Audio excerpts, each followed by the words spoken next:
Ireland,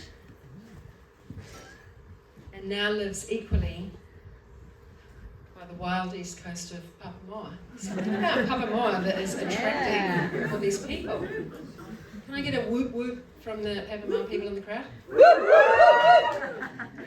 yeah, not many. They have to travel over the bridge, perhaps. I'm just buying time while it's my go. This is where it turns into a stand-up comedy show. East Coast of Papamoa. She is a walker, meditator, a soulful truth teller, and the kind of person who can silence a room with her Celtic passion.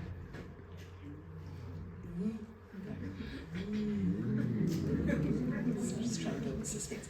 Please welcome someone who knows something, who knows that sometimes the biggest adventure is simply coming home. Please welcome Avril Brown to the stage.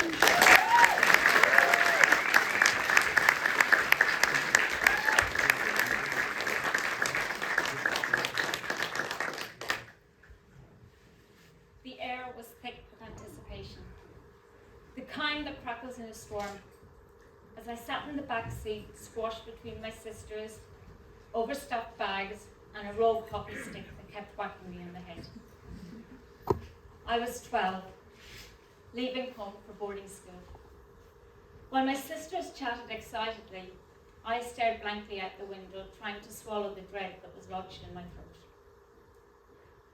Somehow I knew life would never be the same. I'd love to tell you it was all midnight feasts and Enid Blyton mischief, but it wasn't. Sure, we had broken rules and pranks that make my adult self both giggle and cringe, like the time we hid sardines in Matron's shoes. Don't even ask. But overall, it was here that I learned that being good meant being quiet, being safe meant being small, and being in control meant being praised. So I mastered it. Top marks, top performance, top smile. All while a quiet war waged inside with my body and my worth. Anorexia didn't arrive with a bang. It crept in like a trusted friend, offering me control and approval at a cost I didn't yet understand. And by the time I did, I had lost everything.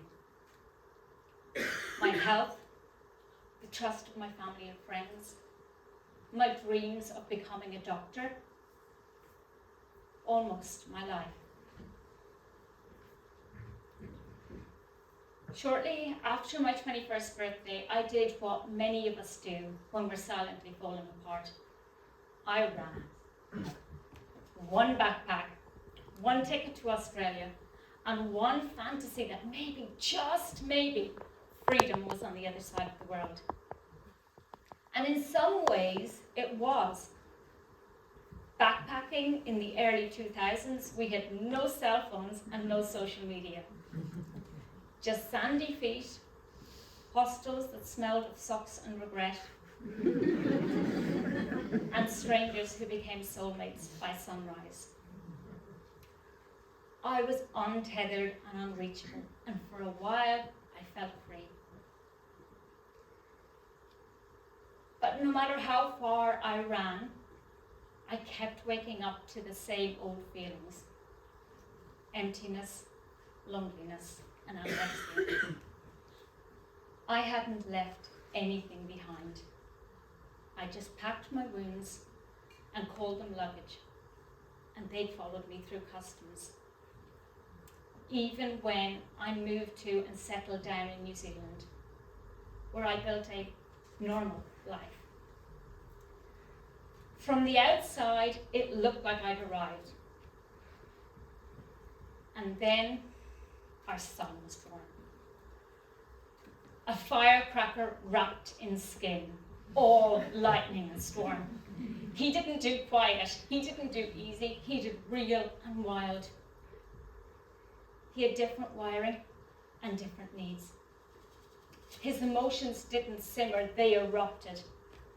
And his meltdowns shook the walls, and my sense of self with them. And I I was not the calm, grounded earth mama that I thought I'd be.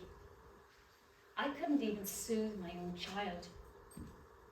While other mums were posting sourdough starters and nap schedules, I was knee-deep in sensory meltdowns, some my own, whispered swears and cold tea. I spiraled, triggered and exhausted.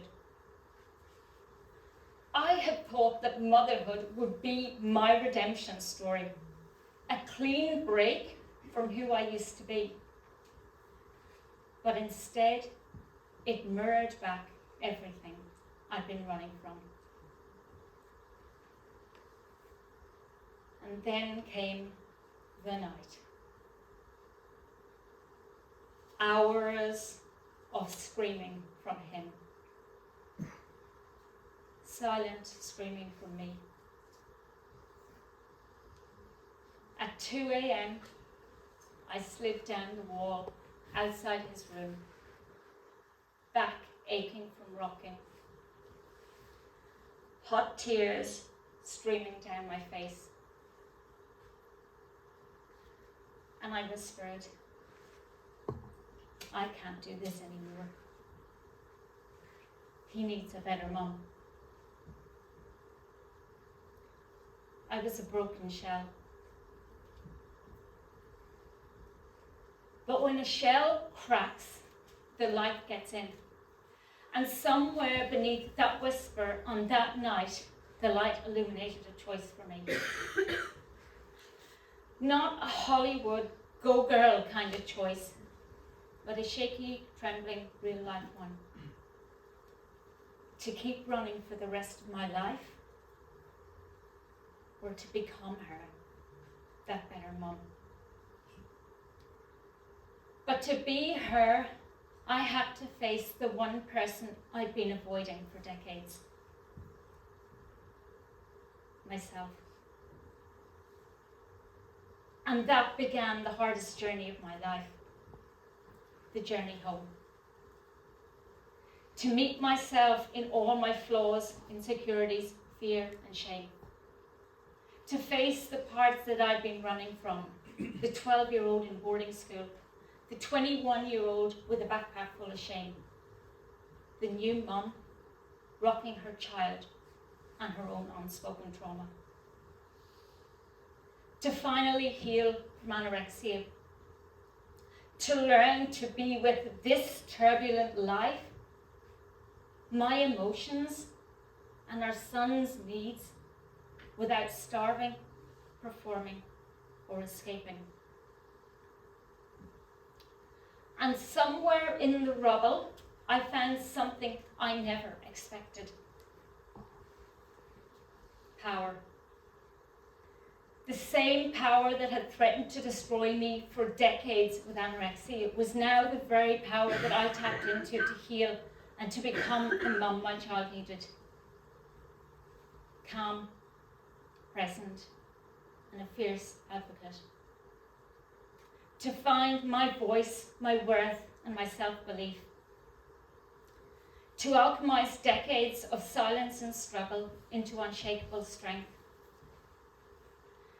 And to turn my entire life around so that I now don't just plod through yet another day. I wake up alive and fiercely in love with this one precious life. And no, we're still not sourdough starters and perfect sleep schedules in our home. But we are love, laughter, and a whole lot of messiness. This journey, the one that cracked me open, was the one that brought me back to life. None of it was what I expected. It wasn't the redemption arc I thought I needed. It was the reckoning I didn't know that I was ready for. And maybe you know that feeling. Maybe your life hasn't gone the way you planned. Maybe you're still in the messy middle. It might not be what you thought, But what if it's exactly what you need? What if the thing that you're resisting, the thing you wish was so very different, is the thing that's here to change your life? Our son, our wild, brilliant, non-conforming firecracker, didn't just shake my world. He saved my life.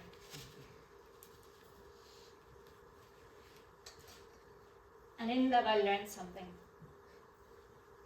Life doesn't always give us what we expect. It doesn't give us guarantees. It doesn't even give us what we want. But it does give us what we need. The right mess, the right mirror, the right storm. To come home to our power, our truth, and the unstoppable force that you've always been.